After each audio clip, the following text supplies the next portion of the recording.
Have you been charged with DUI in Gadsden, Alabama Municipal Court? If so, all you have to do to begin the conversation with us about your Gadsden DUI charge is call our office. You can reach us at 866-348-2889. You can also visit our website at alabama-DUI-attorney.com. That's the symbol dash attorney.com. We know the system in Gadsden Municipal Court, and we can help you with your DUI pending there. I've handled thousands of DUI and related traffic cases throughout the state of Alabama, and I can help you. All you have to do is call. You can reach us again at 866-348-2889. The DUI charge is serious, with serious consequences. Even on a first DUI in Alabama, you can be sentenced to up to 1 year in jail. You can also be fined $600 to $2,100 and pay court costs anywhere from $200 to $300 up to $600. You can also have your license suspended for 90 days or revoked for a year, depending on the circumstances. And you can also be required to install an ignition interlock device on your vehicle if you meet certain criteria. And you could be required to attend the court referral program as well. We understand how you feel. We've represented 1,000+ people on DUIs and have handled thousands of cases throughout the state of Alabama. We know that you're scared. We know that you're anxious. We know that it is very, very difficult to decide which attorney to hire to represent you. The one thing that you need to know is that you definitely need an attorney to help you through the web of pitfalls that are out there, because DUI defense is very complicated if it's done correctly. It's just hard to know for you as a layperson exactly who to hire, or if what someone on the phone with you or who is conversing with you is giving you the correct information. There's some criteria that I suggest that you go through, and this, I believe, will help you in determining whether you're hiring somebody who is a DUI attorney rather than simply some attorney out there who will take your DUI if you hire them and pay them the nominal fee that they are going to charge. The first thing that I think that you should ask is whether the attorney is a member of the National College for DUI Defense. This is a very solid organization that has been around for many years and is focused on the education, training, and is information-based for attorneys to learn about and practice and network and connect with other attorneys who primarily handle drunk driving cases. It's very important, if you are seeking out the best representation and if you are seeking out the best result on your DUI, that the attorney that you hire is a member of the National College for DUI Defense. The second item that is a necessity, in my opinion, is that the attorney that you retain to help you with your DUI case in Alabama is certified per NHTSA, which is the National Highway Traffic Safety Administration, to administer standardized field sobriety tests. These are the same tests that you were asked to perform on the side of the road. It's very important that the attorney that you hire is trained in these tests and is familiar with these tests, because as I'll go over in just a minute, there are many issues and items that you can spot if you're trained in these tests and you're trained what to look for. You're going through the same training that the officers go through during their certification process. And it's not just about the tests, it's about the arrest process. It's about the phases of the arrest process, the vehicle in motion phase, the personal contact phase, the pre-arrest screening phase. You know, there are most attorneys out there that are unaware of those issues that they need to be looking at to determine whether there is a legitimate legal argument or It will help them to uncover a factual argument in your case in order to get you the best result possible. You also need someone who is very experienced and well-versed in the driver's license aspect of your case. There are lots of folks out there that are unaware of the specifics about driver's license issues associated with DUI. You've got the administrative suspension on the front end, and you have issues related to an enhanced suspension time or revocation, and also the ignition interlock, which is tied into that. And also you have the suspended time on the back end if you're convicted. There is very, very, very specific and detailed and complicated aspects of the driver's license portion of a DUI, and there are a lot of folks out there that are handling DUI cases that are unaware. And it's sad to see that, because there's a better way to do it. And that's the reason that I believe those criteria will help you get to someone that can give you the best result possible and that can help you in navigating these pitfalls that are out there, because there are many, many out there, and they get worse and worse as the legislature continues to modify the DUI statute. There are people out there that get arrested for DUI, and you refuse the test, but you know that you were drunk, impaired, whatever it might be. And there are also people out there who submitted to the test and they're well over 0.08. They may be a 0.16, 0.20, 0.25. Those people out there need to know that pleading guilty is not their only option. They need to know that there are lawyers out there, such as myself, and there are other good DUI defense attorneys in the state of Alabama that know how to litigate these cases, know what to bring up, and know how to handle these in a way that is going to get you the best result possible. And it's very, very important that you hook up with and work with someone that understands the ins and outs of DUI defense, because even though you may feel like your case is hopeless, there is a way to suppress some of this information, to suppress some of these tests, to keep information out of evidence, or to negotiate and work something out so that charges may be dismissed or reduced for a non-DUI disposition. Because our goal in every single DUI case that we handle is to either have the DUI dismissed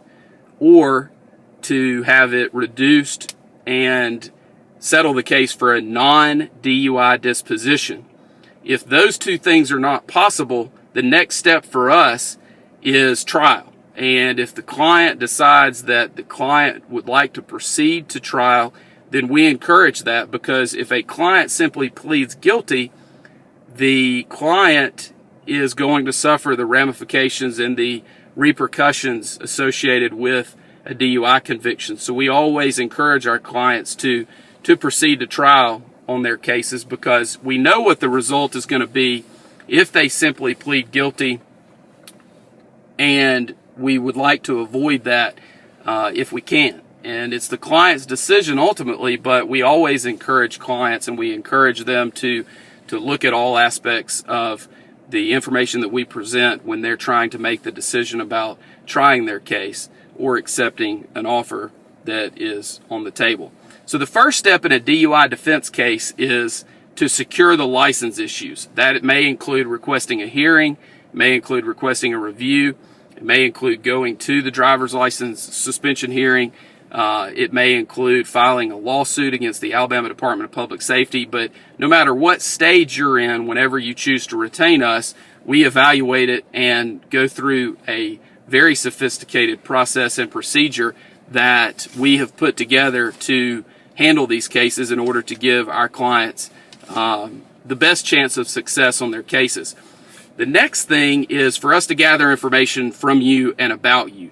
We have a very extensive questionnaire that we will either go over with you or send to you, or you can pick it up from us, and that gives us lots of information about you and helps us to humanize you with the prosecutor and the other parties that we will be dealing with on your case. We will also give you a plan of action.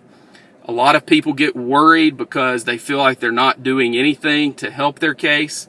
And we'll give you a plan of action and things that you can focus on. And we'll counsel you not to worry about your case or worry about the outcome, but let's focus on the process. Let's focus on what you can do today to help you as a person, but also to help you with your case. And that's one of the things that we feel like separates us from other folks that are out there, because we will give you a plan of action and go over with you the things that we feel like you should do to help us help you. And it gives folks a lot of comfort in doing those things, and those things always help and they never hurt, and we feel like it's important for you to take the action steps that we give you. The next step that we go through is we'll file documents with the court, and we get to choose what documents those are. We'll file a notice of appearance, usually a motion to continue, and we may also file other documents at that time as well. Depending on where we are, we will then decide at what point in time we need to file discovery motions, and we look at those based on a court-by-court basis and also a case-by-case basis, depending on what the issues are and depending on whether that may help our case at that point or might hurt the case. And of course, we don't want to do anything that could be detrimental to your case at that time. At that point, we begin prepping for the initial appearance, and that includes putting everything in an order that is accessible and collecting documents and other items that you have completed. And then we begin, of course, moving towards that first court date, whenever that might be, whether it's on the initial court date or usually the case would be continued at some point. After that, we begin the evaluation process of your case. We look at every single aspect of DUI defense in order to give you the best result possible. We look at any defense that might be available that is out there. If there was an accident, most people think that an accident case, they think this: I had an accident, I was impaired, I'm guilty, I need to plead guilty. And that could not be further from the truth. Accident cases are very, very tough for the prosecution, and there are a lot of folks out there handling DUI cases that are unaware of that. They just don't know the ins and outs of the accident issues in a DUI case. The other issues that we look at are actual physical control. Were you in actual physical control of the vehicle? Were you sitting in a parking lot? Where were the keys? Was the vehicle operable? Those are things that we need to look at in every single one of our cases that involve those issues. We also look at the private property DUI issues. We also look at anonymous tip issues. There's been some recent cases that have come out that are not good for the defense on those type issues. However, there are still arguments that can be made, and there's still a burden that we feel like the prosecution must meet anytime there's an anonymous tip issue on a DUI case. We also look at issues about whether you were asleep at the wheel, whether there were passengers, whether there are other issues associated with actual physical control, whether you're on private property. What are the issues associated with how the officer got to you where you are? We have a lot of cases where people pull over and they're asleep in a mall parking lot at night, and we want to know all of the facts associated with those aspects so that we can make sure that the arrest process was done properly by the officer. We also look very carefully at whether there was a blood test performed. There are many folks out there who assume that a hospital blood test is reliable and is one that should be looked at closely as one that is foolproof as far as introduction into evidence and that it comes in every time. And the answer to that is absolutely not. The hospital blood testing process for blood alcohol content is definitely not something that is or should be relied upon, because the testing is not valid, it's not scientifically reliable, and should not be admitted into evidence in our opinion. We also look at the process that a state trooper may have had blood drawn at the hospital provided to him, and he uses the blood kit and sends it to Alabama Department of Forensic Sciences in order to have the blood tested there. Those tests are much more accurate, we feel like, but there are still many processes and procedures such as chain of evidence and other items that must be followed very closely in order for that to come into evidence and be reliable. We also look at any issues that are associated with your case related to the Draeger breath test and any issues that come up there, whether it's the 20-minute deprivation period, whether you may have had mouth alcohol, whether you burped or belched during the 20 minutes prior to the test. There are implied consent issues where you provided proper implied consent warnings associated with the suspension of your license if you choose to refuse the test. And all those are issues collectively that we look at when determining whether a breath test that you submitted to and that ultimately provided a result that was printed on a certificate of breath alcohol analysis, and whether that should come into evidence under the rules of evidence or under the statutory guidelines that must be strictly complied with under Alabama case law in order to just come into evidence without them having to go through the normal process for scientific evidence to get that into the evidence of the case, whether in front of a judge or in front of a jury. We also look at whether the stop of your vehicle or the initial encounter with you was done in a way that is legal and that is constitutional. It's very important to look at that, because if there was no reasonable suspicion of violation of the law, then the officer should not have pulled you over. And if we can prove that, then we can likely have all evidence that may be admitted or that was collected against you suppressed. And if that's the case, then we would win the case based on the state or the city not being able to prove their case. We also look at all of the medical defenses available, whether you have GERD, whether you have dentures and there was alcohol that was collected within the dentures, whether you had recent dental work done. There are a lot of medical issues, whether you have diabetes. There are many medical issues that come up, and we always go through that and make sure that those defenses don't apply. And if they do apply, then we work those up and make sure that we have gone through them properly with you and presented those defenses on your behalf.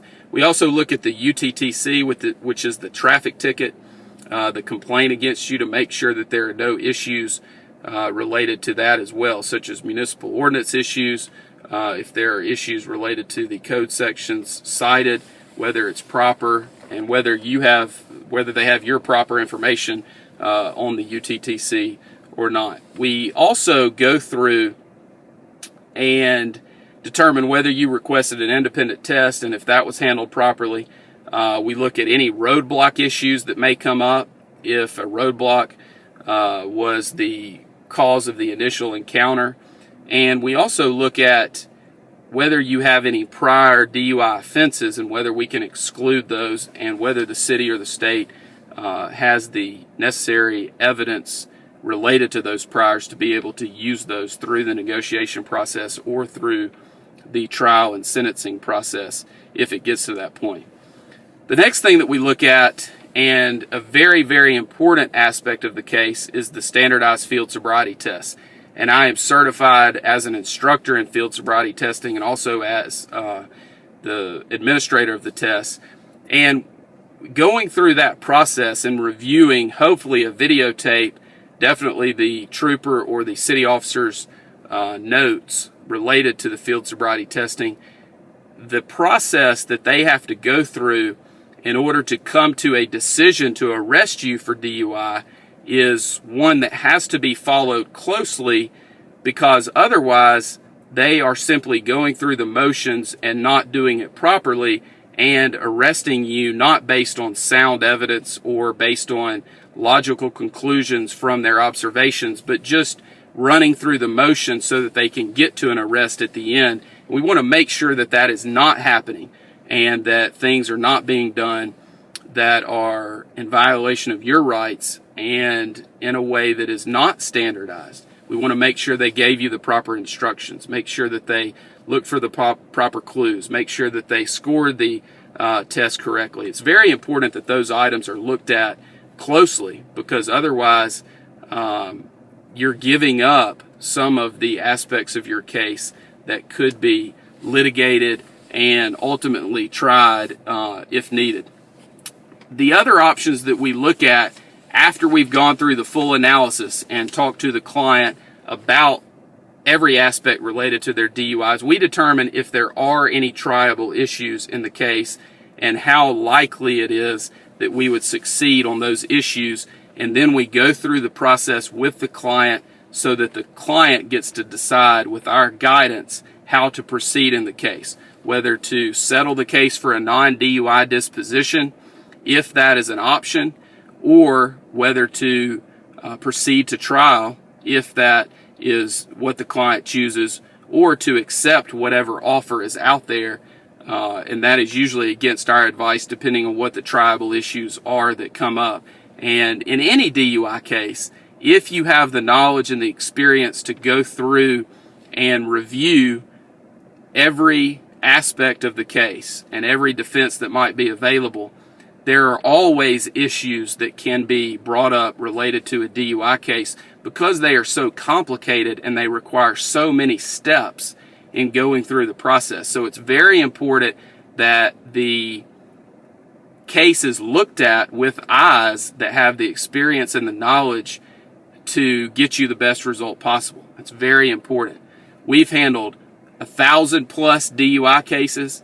We've resolved 5,000 or more charges throughout the state of Alabama, and we can help you with your case.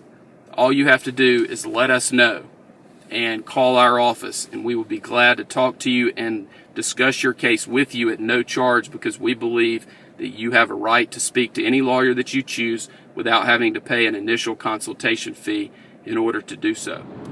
Do not simply plead guilty to your DUI charge in Gadsden Municipal Court. Be sure that you hire a DUI attorney and not just some attorney out there who tells you that they'll handle your DUI case for you for a nominal fee.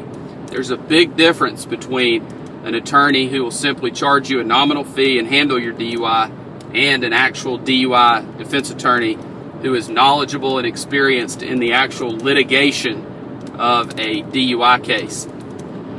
We are members of the National College for DUI Defense. I am certified to administer Standardized Field Sobriety Tests, the same test that you were subjected to on the side of the road. I am also certified as an instructor in field sobriety testing. I'm a member of the Alabama and Texas Criminal Defense Lawyers Association, as well as the National Association of Criminal Defense Lawyers.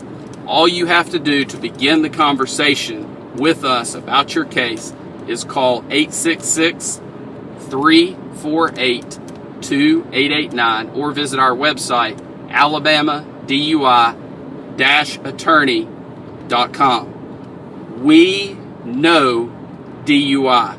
It is what we do, and we know the system in Gadsden Municipal Court. The worst thing that you can do is to do nothing. All you have to do to speak with us is give us a call. We do not charge for an initial consultation because we believe that you have the right to speak to any lawyer that you choose, that you may hire, without having to pay a fee to do so. Whatever information you want about us, we will send it to you, and we will talk to you and answer your questions about your case for as long as is necessary for you to make the decision to retain us to help you in the defense of your case. All you have to do is call us. That's it. You have nothing to lose by calling us to discuss your case and everything to gain. 866-348-2889. Thank you very much.